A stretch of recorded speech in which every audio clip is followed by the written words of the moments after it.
Hello बच्चों, class 12th accountancy की हम लोग शुरुआत कर रहे हैं फॉर दिस सेशन 23-24। तो इससे पहले मैंने एक आप लोगों के लिए वीडियो बना के रखी हुई है जिसमें मैंने पूरा का पूरा सिलेबस ब्रेकडाउन आपको बताया हुआ है कि कब कब आप अपनी सिलेबस को कंप्लीट करके प्रैक्टिकल्स के लिए, प्री बोर्ड्स के लिए और फाइनल पेपर के लिए प्रिपेयर हो सकते हैं। तो ये आपका थंबनेल है, आप इसको रेफर कर सकते हैं। अब देखते हैं कि फॉर दिस सेशन 23-24 हम लोगों को क्या क्या पढ़ना है इस बार। ठीक है, तो जो पूरा का पूरा आपका क्लास 12th की हमारी अकाउंटेंसी है वो हमारा 3 पार्ट्स में डिवाइडेड है। ठीक है, तो 80 मार्क्स के लिए हम लोग 2 पार्ट्स में इसको डिवाइड करके रखते हैं। पहला पार्ट है आपका accounting for partnership, firm and companies. तो जो आपने पार्टनरशिप के बारे में जितनी भी थ्योरीज पढ़ी थी क्लास 11th में बिजनेस स्टडीज में, वो अब उसको आपको अकाउंटिंग फॉर्म में देना है। तो पहली यूनिट है आपकी अकाउंटिंग फॉर पार्टनरशिप फर्म्स। ना पार्टनरशिप फर्म्स का मतलब क्या है कि भाई जो आपकी पार्टनरशिप फर्म रन होती है उसकी पूरी की पूरी अकाउंटिंग किस तरह चलती है, उसके क्या बेसिस हैं, और पूरे का पूरा admission, retirement, death and resolution of partnership firms, ये आपकी यूनिट कंसिस्ट करेंगी। तो ये पूरा का पूरा जो आपका यूनिट 1 है दैट कंसिस्ट ऑफ 36 मार्क्स। बहुत ही इंपॉर्टेंट आपका ये यूनिट है, बहुत ही लेंदी भी है लेकिन इसमें काफी इंटरेस्टिंग कॉन्सेप्ट्स हैं। आगे बढ़ते हैं, जब हम बात करेंगे यूनिट 2 फॉर द पार्ट 1, तो है आपके accounting for companies.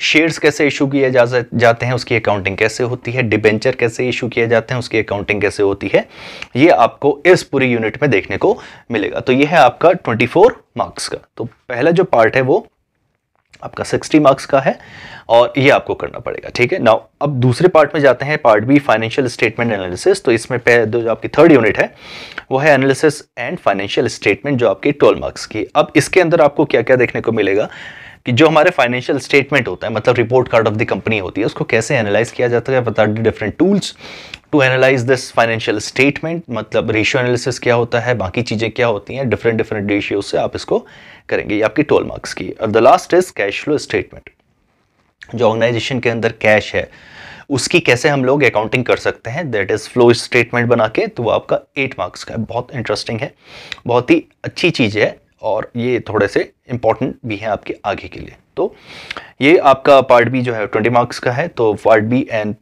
Part A and part B हमारा 80 मार्क्स हो गया। पार्ट सी है आपका project work that consist of 20 marks. तो जब हमारा प्रोजेक्ट वर्क की वीडियो आएंगी तो उसमें भी डिटेल में बताऊंगा कि किस तरह से आपको प्रोजेक्ट वर्क कंप्लीट करना है। नाउ अभी अगर हम इसको देखें तो आपको ये रहेगा कि भाई कौन कौन से बुक रेफर कर सकते हैं। तो आप इसके लिए टीएस ग्रेवाल या फिर हमारा डीके गोयल, तो ये 2 बुक बहुत अच्छी बुक हैं, आप दोनों में से कोई से भी रेफर कर सकते हैं फॉर बोथ दी पार्ट्स। ठीक है, और जो इस बार का जो हमारा ये है, तो इसकी जो आप अकाउंटिंग शुरू करने वाले हैं तो आप इसको अभी से ही शुरू कर सकते हैं, क्योंकि इसकी प्लेलिस्ट हमारे चैनल में बनी हुई है।